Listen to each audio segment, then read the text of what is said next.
Sorry to meet you this way, Shelia Stubbs. Obviously, we're not going to play around with what the suggestion was, but what does this incident mean to you? This incident was unacceptable. This incident has been outrageous to me. I was embarrassed, I was humiliated, and it tells me that racism still exists, and implicit bias is something that we all need to be a part of, and it's unacceptable, and I was racially profiled and stereotyped. My mother and my daughter. Implicit bias. This looks more like explicit bias. When the cops showed up, how did they treat you? Well, when I initially had the contact with her, I walked over and asked her what was wrong. She was behind my car. And she said, well, there was an incident. And I said, well, what happened? And she said, well, someone decided to call the cops on you. And I said, for what?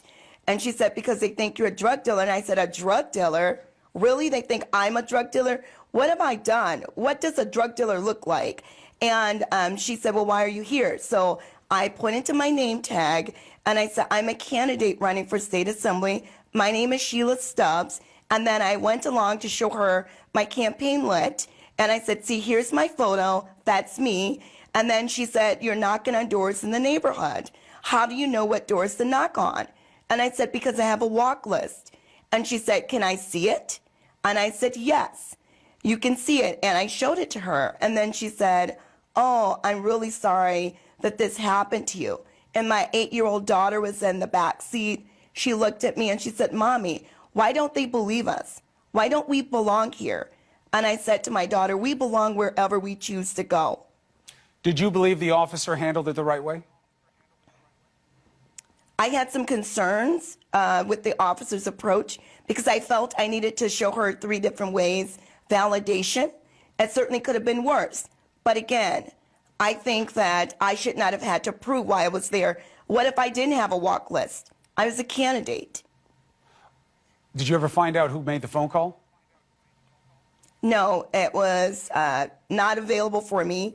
The officer said that this person called through 911, and I specifically asked her if I could speak with this caller to assure them that I was only in the neighborhood knocking on the doors. I was a candidate for state assembly.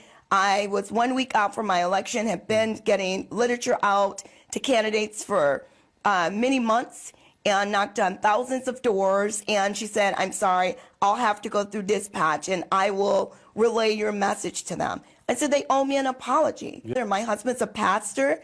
I'm a pastor, so we prayed. I cried. I just could not go out to another door. I was scared. I was afraid of what was going to happen if someone else was going to call the cops on me.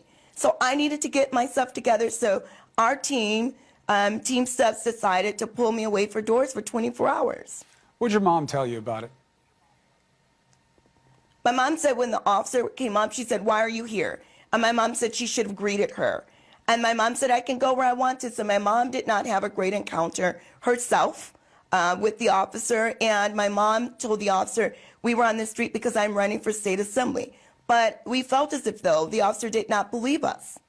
Even after my mom said it, and I said it 3 times. What do you want the people to... Why was that the case? What do you want the person who made the phone call to know about you? First and foremost, I'm not a drug dealer. I'm a wonderful person. I'm a mom. I was a teacher. I'm an elected official. And I deserve to go where I choose to go. And what you did, you put me and my family in a position that outcomes could have been differently. I was degraded and humiliated. How dare you do that to my family? It's unacceptable. And now I'm your state representative. And it's work that needs to be done.